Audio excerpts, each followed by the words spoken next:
వీక్షకులకు స్వాగతం. నమస్కారం. విశాఖ ఉక్కు ఆంధ్రుల హక్కు అన్న నినాదంతో నాడు పోరాడి కేంద్రం మెడల వంచి సాధించుకున్న విశాఖ ఉక్కు ఫ్యాక్టరీ తర్వాత పరిణామ క్రమంలో ప్లాంట్ బాగా నడుస్తున్న సమయంలో కొన్ని ఒడిదుడుకులు వస్తే 2000 సంవత్సరంలో నారా చంద్రబాబు నాయుడు గారు ముఖ్యమంత్రిగా ఉన్నప్పుడు ప్రధానమంత్రి వాజ్పేయి గారిని ఒప్పించి ఆనాడు కూడా 1350 కోట్ల రూపాయలు ఇప్పించి ఆ ప్లాంట్కి ఇబ్బంది లేకుండా చేసిన పరిస్థితి. ఆ తర్వాత వచ్చిన రాజశేఖర రెడ్డి స్వార్థ రాజకీయాల కోసం యూనియన్ పేరిట కొంతమంది తన అనుంగుల చేత యూనియన్లు పెట్టించి దాన్ని ఎలా భ్రష్టు పట్టించే ప్రయత్నం చేసేలా కూడా చూస్తున్నాం. ఆ తర్వాత కొడుకు జగన్మోహన్ రెడ్డి వచ్చి ఏకంగా విశాఖ ఉక్కుని ప్రైవేట్ పరం చేపించి ఆ భూములు కొట్టేసే ప్రయత్నం కూడా చూసాం మనం. విశాఖ స్టీల్ ప్లాంట్ జగన్మోహన్ రెడ్డి వికృత రాజకీయ క్రీడ వివరించడానికి మనతో ఉన్నారు సీనియర్ జర్నలిస్ట్ దుర్గా కుమార్ గారు. వారిని అడిగి మరిన్ని విశేషాలు తెలుసుకుందాం. సార్ నమస్తే. నమస్తే బ్రహ్మ గారు. మన విశాఖ ఉక్కు ఆంధ్రుల హక్కు అనే నినాదంతో పుట్టింది విశాఖ స్టీల్ ప్లాంట్. దాన్ని రకరకాలుగా జరుగుతూ వచ్చింది, నడుస్తూ వచ్చింది. చంద్రబాబు నాయుడు గారు ఎలా కాపాడుకుంటూ వచ్చారో మనం చూసాం. 2019లో జగన్మోహన్ రెడ్డి సీఎం అయిన తర్వాత దాన్ని ప్రైవేట్ పరం చేసి ఆ భూములు కొట్టేయడానికి ఎన్ని ప్రయత్నాలు చేశాడో కూడా చూసాం. ఇప్పుడు చంద్రబాబు నాయుడు గారు ప్రభుత్వం వచ్చిన తర్వాత 14,000 కోట్ల రూపాయలు ఆర్థిక సహాయం చేసి ఆ విశాఖ స్టీల్ ప్లాంట్ నిలబెట్టే ప్రయత్నం కూడా చూస్తున్నాం మనం.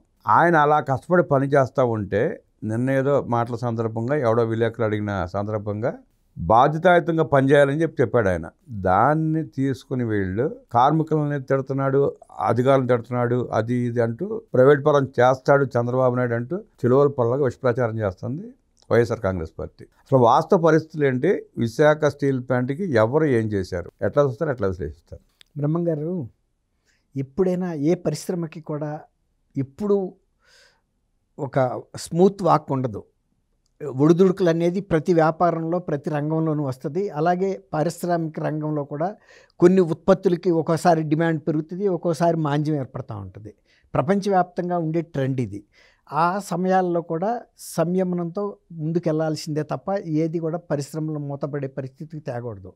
అది ఎలాంటి వ్యక్తులంటే విజన్ అంటే ఒక దార్శనికత లేని వ్యక్తులు ఎప్పుడైనా సరే ఏదైనా ఒక బంగారు గుడ్లు పెట్టే బాతే ఉందనుకోండి, ఒక మంచి వ్యక్తి దాన్ని రోజు ఒక గుడ్డు పెడితే నాకు చాలు, నా జీవితం బ్రహ్మాండంగా వెళ్ళిపోద్ది అనుకుంటాడు. అత్యాశపరుడు ఏమనుకుంటా అంటే రోజు ఒక గుడ్డు పెడితే తీసుకుంటే ఏమి దక్కుతుంది, ఒక్కసారి దీన్ని కోసేస్తే నాకు అన్ని గుడ్లు ఒకేసారి వస్తాయి కదా అనుకునే మూర్ఖత్వం ఉండే మనుషులు కూడా ఉంటారు. అటువంటి వాళ్ళు నాయకులుగా కూడా వచ్చిన సందర్భాలు మనం చూసాం. ఇప్పుడు జగన్మోహన్ రెడ్డి గారు 2019లో వచ్చినప్పుడు అప్పుడు ఎల్వి సుబ్రహ్మణ్యం గారు చీఫ్ సెక్రటరీగా ఉండి వైజాగ్ స్టీల్ ప్లాంట్కి ఇంత ల్యాండ్ బ్యాంక్ ఉంది, ఇంకా వాడుకలో తీసుకోని భూమి కూడా ఉంది అన్నప్పుడు ఆయన మైండ్ ఎట్లా పనిచేసిందంటే యాక్చువల్గా ఈ స్టీల్ ప్లాంట్ని తీసేసి దీన్ని ప్రైవేట్ పరం అంటే అమ్మేసేసి దాన్ని పీకిచ్చేసి దాన్ని ల్యాండ్ రియల్ ఎస్టేట్ కింద అమ్మేస్తే ఏంటి అనేది ఆయన డైరెక్ట్గా సుబ్రహ్మణ్యం గారిని అడిగాడు. అంత సీనియర్ ఐఏఎస్ ఆఫీసర్ షాక్ తిన్నాడు. ఎందుకంటే అసలు స్టీల్ ప్లాంట్ ఏంటి, మూసేయటం ఏంటి, దాన్ని భూములు ప్లాట్లు చేసి అమ్ముకోవటం ఏంటి, ఇది ఎక్కడ కూడా మనం వినంది. ఆయన కూడా ఆయన చరిత్రలో చూసి ఉండడు. నేను అనుకుంటాను ఇది 1968లో విశాఖ ఉక్కు ఆంధ్రుల హక్కు ఉద్యమం జరిగిందండి. నేను అప్పుడు 6th క్లాస్లో ఉన్నట్టు నాకు గుర్తు. 68లోనే అప్పట్లో జరిగింది కరెక్ట్గా. నేను అప్పుడు మేము కూడా పిల్లలు రోడ్లెక్కి విశాఖ ఉక్కు ఆంధ్రుల హక్కు అని నినాదాలు తిరిగాం. నాకు బాగా గుర్తు. కాబట్టి ఎల్వి సుబ్రహ్మణ్యం గారు కూడా ఇంచుమించుగా కొంచెం నా అదే తరహా వయసు కలిగిన వ్యక్తి. ఆయన మా ఊరు పక్కనే మర్రిపాలెం అని నాగాలంక పక్కనే ఉంటుంది. తర్వాత తెలిసింది నాకు ఆయన ఎల్వి సుబ్రహ్మణ్యం గారు అని. షాక్ అయ్యాడంట. ఏంటి మనం ఎక్కడ కూడా ఇంతవరకు ఇట్లాంటి మాట వినలేదని ఆయన అన్నాడంట. ఇంతమంది లక్షల మందికి ఉపాధి పరోక్షంగానో ప్రత్యక్షంగానో ఇస్తుంది, ఇంత టర్నోవర్ చేస్తుంది, ఇంత ప్రతిష్టాత్మకమైంది, ఇంత ఆత్మ బలిదానాల ద్వారా ఏర్పడినది. తర్వాత ఉమ్మడి ఆంధ్రప్రదేశ్కే ఒక పెద్ద ప్రభుత్వ రంగ సంస్థ విశాఖ స్టీలు, దీన్ని మూసేయటం ఏంటని ఆయన అడిగితే ఆయన కూడా కొంచెం జగన్ కొంచెం అప్పటికి అర్థమైంది నేను తప్పు మాట్లాడానని. అట్లాగా అన్నాడంట. అంటే అంత అస్వదృష్టి కలిగిన వ్యక్తి. అంటే ఒక భారీ పరిశ్రమను కూడా ఏ విధంగా కోసుకు తినేస్తే మన పని అయిపోద్ది అని ఆలోచించాడే తప్ప తనకి ఇప్పుడు కూడా అంత అవగాహన లేదు. ఫస్ట్ అంత అనుభవ రాహిత్యం కలిగిన వ్యక్తి ముఖ్యమంత్రి అయినప్పుడు ఆలోచనలు అలాగే ఉంటాయి కదా. అది ఆయన అటువంటి దుష్ట ఆలోచన చేశాడు. ఇప్పుడు చంద్రబాబు నాయుడు గారు వచ్చిన తర్వాత అది ఆర్థిక సంక్షోభంలో ఉన్నమాట వాస్తవం. అయితే దానికి అనేక కారణాలు ఉన్నాయి. అది ఎంప్లాయీస్ కారణం అని చెప్పలేము. ఆర్థికంగా ప్రపంచవ్యాప్తంగా ఉక్కు ఇనుముకి వచ్చిన మాంద్యమం కూడా కొంత తేడా వచ్చింది. తర్వాత దీనికి సరైన బొగ్గు టైంలో అందకపోవటం, డెడికేటెడ్ ఐరన్ ఓర్ లేకపోవటం, ఇవన్నీ కూడా అనేక కారణాలు ఉంటాయి. అనేక కారణాలని డాక్టర్లాగా విశ్లేషించి దాన్ని పేషెంట్ని బతికించాలి తప్ప ఏదో కంప్లైంట్తో వచ్చాడు కదా ఇంత విషయం వేసి చంపేస్తే అయిపోద్దనే పద్ధతి ఉండటానికి వీల్లేదు. ఈయన వచ్చిన తర్వాత ఇప్పుడు మోడీ గారితో చెప్పి 1400 కోట్ల రూపాయలు కేంద్ర ప్రభుత్వం నుంచి రకరకాల రూపంలో వెంటనే నిధులు విడుదలయ్యేటట్టు చేశారు. ఒక 12,600 కోట్లు ఇచ్చారు. 12,000 కోట్లు అనుకోండి. 12,000 కోట్లు 2,000 కోట్లు రాష్ట్ర స్టేట్ ప్రభుత్వం గవర్నమెంట్ ఇచ్చింది. 2,000 కోట్లు 2,000 కోట్లు ఎట్లా అంటే వారు దానికి విద్యుత్ బిల్లులు బకాయిలు ఉన్నాయి, అది వేవ్ ఆఫ్ చేశారు. వాటర్ బిల్స్ ఉన్నాయి, అలాగే ప్రాపర్టీ ఇతర కొన్ని పన్నులు రాష్ట్ర ప్రభుత్వానికి చెల్లించాల్సిన అన్నీ కూడా రద్దు చేశారు. కొంతమేరకు మళ్ళీ ఆర్థిక సహాయం కూడా చేశారు మళ్ళీ. ఎందుకంటే ప్రభుత్వ రంగ సంస్థ దీన్ని గాడిలో పెట్టాలి అనేదే తప్ప వేరే ఉద్దేశం లేదు.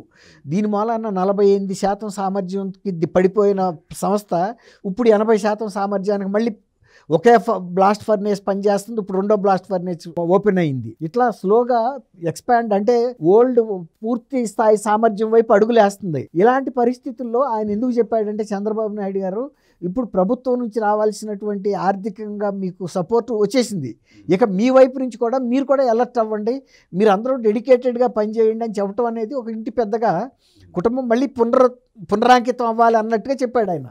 అయ్యి మళ్ళీ పాత రోజులు మీరు 100% తెచ్చుకోవాలి. వైజాగ్ ఇప్పుడు తర్వాత రాష్ట్ర ప్రభుత్వం అన్ని సంస్థలు కూడా అన్ని డిపార్ట్మెంట్లో చేసే పనుల్లో వైజాగ్ స్టీల్నే వాడమంటున్నారు.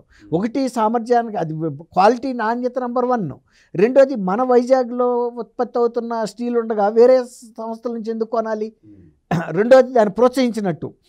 అసలు వైజాగ్ స్టీల్కి ఇదివరకు గతంలో బ్రహ్మంగారు చాలామంది వెయిట్ చేసేవాళ్ళు, పెద్ద పెద్ద బిల్డర్స్ ఉన్నాయి, అంత క్రేజ్ ఉంది దానికి. కాకపోతే ఏంటంటే ప్రపంచవ్యాప్తంగా కొన్ని ఇప్పుడు రియల్ ఎస్టేట్ డౌన్ అయిందనుకోండి, ఆ ప్రభావం సామాన్యంగా స్టీల్ మీద పడుతుంది, సిమెంట్ మీద పడుతుంది. ఇవన్నీ కూడా ఒక కాలక్రమంలో వచ్చే మార్పులు. ఆ టైముల్లో కొంచెం స్థిరీకరించుకోవాలి ఎవరైనా. అందుకని ఆయన ఏం చెప్పాడంటే మా వైపు నుంచి ప్రభుత్వం వైపు నుంచి మీకు ఏ విధమైన సహకారం కావాలన్నా మేము ఇస్తాం. గతంలో అట్లా అనుకుంటే గంగవరం పోర్ట్ నుంచి కోల్ కూడా మరి ఇంటరప్షన్ లేకుండా సప్లై చేయడానికి కూడా ఏర్పాటు చేశాడు. కోళ్ళు ఒక ప్రాబ్లం, ఐరన్ ఓరు బెల్డెల్లా నుంచి రావాలి, అది కాకుండా కూడా ఇప్పుడు కేంద్రం నుంచి ఒక డెడికేటెడ్ మైన్స్ ఇవ్వండి వీళ్ళకి అనేది అడుగుతున్నారు. తర్వాత క్వాలిటీ ఐరన్ ఓర్ ఇంకెక్కడన్నా ఉంటే కూడా ఇంపోర్ట్ చేసుకోవడానికి గల అవకాశాలు కూడా చూస్తున్నారు. అట్లా ఒక పరిశ్రమను నిలబెట్టాలంటే ఎంత కష్టం అంటే అవన్నీ కూడా కేంద్రంతో అనేక సార్లు ఉక్కు మంత్రితో 3-4 సార్లు చంద్రబాబు గారు పవన్ కళ్యాణ్ వెళ్ళి జాయింట్గా మీట్ అయ్యి ఇక్కడ ఉండే సిచ్యువేషన్ని చెప్పటం. ఆయన ఆ రోజు బెంగళూరుకు చెందిన కర్ణాటక మంత్రి గారు కూడా కుమారస్వామి గారు వచ్చాడు, 2 సార్లు వచ్చాడు, హామీ ఇచ్చాడు, నిధులు విడుదల చేశారు. ఇప్పుడు లేకపోతే 49కి పడిపోయిన ఉత్పత్తి ఇప్పుడు 80 దాకా వచ్చింది కదండి.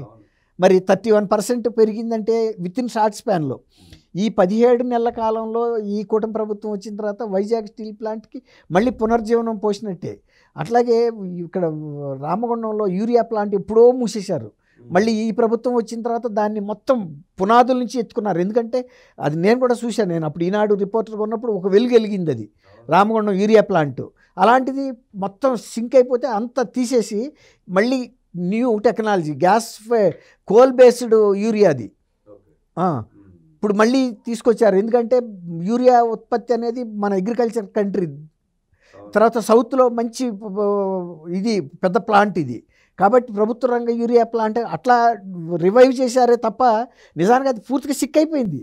అవును, సిక్ అయిపోయి అసలు మొత్తం ప్లాంట్ అంతా డిస్ట్రాయ్ అయిపోయింది. యాజ్ టీస్గా మొత్తం న్యూ ఇన్స్టాలేషన్. అట్లాగే వైజాగ్ నడుస్తుంది. ఈ నడుస్తున్న స్టీల్ ప్లాంట్ని మూతపడనిచ్చేటటువంటి పరిస్థితి ఒక విజనరీ అంటే ఎవరికైతే ఒక మార్గదర్శకత్వం వహించే శక్తి ఉంటుందో, తర్వాత దాన్ని దార్శనికత ఉంటుందో, అటువంటి నాయకులు దూరదృష్టితో చూస్తారు. చిరకాలం ఇది ఉపాధి కల్పించాలి, తర్వాత రాష్ట్రంలో ఆర్థిక చలామణిని పెంచేటట్టుగా ఉండాలి, ప్రతిష్ట పెరగాలి. ఆ ప్రాంతంలో ఉపాధి మెయిన్ అండి. అసలు ఇప్పుడు విశాఖ లేని, ఉక్కు లేని విశాఖ నగరాన్ని మనం ఊహించగలమా? అవును. ఎంత డౌన్ అయిపోద్దంటే విశాఖ సిటీ. అట్లాంటి విశాఖ, ఆంధ్రప్రదేశ్కే ఒక తలమానికంగా ఉన్నటువంటి వైజాగ్ స్టీల్ ప్లాంట్ని పూర్తి స్థాయిలో మళ్ళీ పునర్వైభవం తీసుకురావడానికి చంద్రబాబు నాయుడు గారు, మోడీ గారు కలిసి చేసిన ఎఫర్ట్ అనేది చిన్నది కాదండి. ఇప్పుడు దేశంలో అనేక ప్రభుత్వ రంగ సంస్థలు ఉన్నా కూడా 12,000 కోట్ల రూపాయలు కేంద్రం నుంచి రావటం, తర్వాత ఒక 2,000 కోట్లు ఆర్థికంగా ఆంధ్రప్రదేశ్ కష్టాల్లో ఉంది. కానీ అది మన బిడ్డే కదా స్టీల్ ప్లాంట్ కూడా. అందుకని ఎన్ని రకాలుగా శక్తికి మించి కూడా ఆంధ్రప్రదేశ్ ప్రభుత్వం తనకున్న ప్రతిష్టాత్మకమైన సంస్థ మూతపడితే అది ప్రభుత్వం మీద ప్రతిస్పందిస్తుంది, ప్రభుత్వం వైఫల్యంగా భావించాల్సి వస్తుంది. ఇదేమన్నా రియల్ ఎస్టేట్గా అమ్మేసుకోవటానికి ఆ భూములు సేకరించింది. అసలు మధ్యలో పోస్కోకి అమ్మేద్దామని ప్రయత్నం చేశారు. పోస్కోకి అమ్మితే ఏంటంటే కొంత భూమిని అమ్మేసి మిగిలిన ల్యాండ్ బ్యాంక్ని వీళ్ళు కబ్జా చేయాలని అదే ప్లాన్ చేశారు. కుదరలా. అప్పుడు చాలా నెగోషియేషన్స్ అయినాయండి. అది ఐ థింక్ జర్మనీకి సంబంధించిందండి పోస్కో. Germany company. అవును, అది జరిగింది. అది కానీ అక్కడ అప్పుడు వీళ్ళు కూడా కార్మిక సంఘాలు అడ్డుపడినాయి. తర్వాత అప్పుడు తెలుగుదేశం ప్రభుత్వం వీళ్ళు కూడా ప్రతిపక్ష పార్టీగా ఉండి ఎట్టి పరిస్థితుల్లో చేయటానికి ఒప్పుకోలే. కావాలంటే మేము కూడా వస్తాం కేంద్ర ప్రభుత్వం దగ్గరికి, జాయింట్ కమిటీగా వెళ్దాం మనం ప్రతినిధి బృందంగాను అని అట్లా తోడ్పాటు ఇచ్చారు.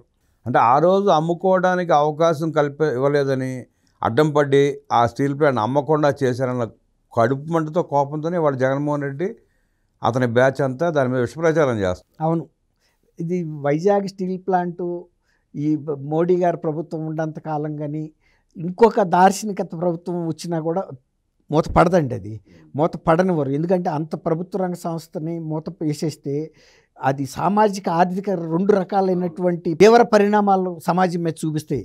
అంతేగాని కేవలం లాభ నష్టాలని దృష్టిలో పెట్టుకోవాల్సిన అంశం కాదు. అది ముయ్యటం అంటే ఒక రకమైన చిన్నపాటి భూకంపం వచ్చినట్టే, ఒక ఆర్థికంగాను సామాజికంగా కూడా. కాబట్టి అటువంటి పరిస్థితి వస్తుందనైతే నేను అనుకోనంటే రాకూడదని కోరుకుంటాం. ఎందుకంటే మా చిన్నతనంలో నిజంగా ఎంతోమంది చనిపోయారు. అప్పుడు గౌతు లచ్చన్న గారు, తర్వాత తెన్నేటి విశ్వనాథం గారు చేశారండి. నాకు అవన్నీ గుర్తే. కాబట్టి అంత ప్రతిష్టాత్మకమైన సంస్థ, అంత నాణ్యత గల స్టీల్ ఉత్పత్తి చేయగల సామర్థ్యం గల సంస్థ వైజాగ్ స్టీల్ ప్లాంట్ అంటే గర్వకారణం అండి. నిజంగా ప్రభుత్వ రంగ సంస్థల్లో అంత నాణ్యత గల స్టీలు అనేక ప్రైవేట్ కంపెనీలు ఉన్నాయి, స్టీల్ కంపెనీస్. బట్ వైజాగ్ స్టీల్కి ఉండే పేరు వేరు. కాబట్టి దాని నాణ్యత, తర్వాత అంకిత భావంతో పనిచేసే సిబ్బంది, దాన్ని కాపాడుకునే ప్రభుత్వ నేతలు ఉన్నంతకాలం దాని ఊపిరిని ఎవరు తీయలేరండి. ఒకవేళ కనుక దురదృష్టవశాత్తు ఇలాంటి దార్శనికత లేని వ్యక్తులు, స్వార్థ రాజకీయాలు కోరుకునే వాళ్ళు, దాన్ని అమ్ముకుని వాళ్ళ కడుపు నింపుకునే వాళ్ళని కనుక ప్రజలు ఎన్నుకుంటే అది మనం చెప్పలేం. విశాఖ స్టీల్ ప్లాంట్ని దార్శనికుడు చంద్రబాబు నాయుడు గారు తన దూరదృష్టితో, ఆ కార్మికుల పట్ల ప్రేమతో దాన్ని కాపాడుకుంటూ వస్తున్నారని, ప్రైవేటీకరణ జరిగే పరిస్థితి లేదని, జగన్మోహన్ రెడ్డి లాంటి నీచ రాజకీయాలు చేసే స్వార్థపరుడు విశాఖ స్టీల్ని ఏమీ చేయలేడని, ఇవన్నీ తాత్కాలికపు జగన్మోహన్ రెడ్డి బ్యాచ్ చేస్తున్న ప్రేరేపణలు తప్ప వాస్తవం లేదని, కార్మికులు చక్కగా పనిచేసుకుంటున్నారని, చంద్రబాబు నాయుడు గారి మార్గదర్శకత్వంలో విశాఖ స్టీల్ ప్లాంట్ నభూతో నా భవిష్యత్తులో కొనసాగుతుందంటూ విశ్లేషించిన దుర్గాకుమార్ గారికి ధన్యవాదాలు తెలియజేస్తూ నమస్కారం. నమస్కారం బ్రహ్మంగా.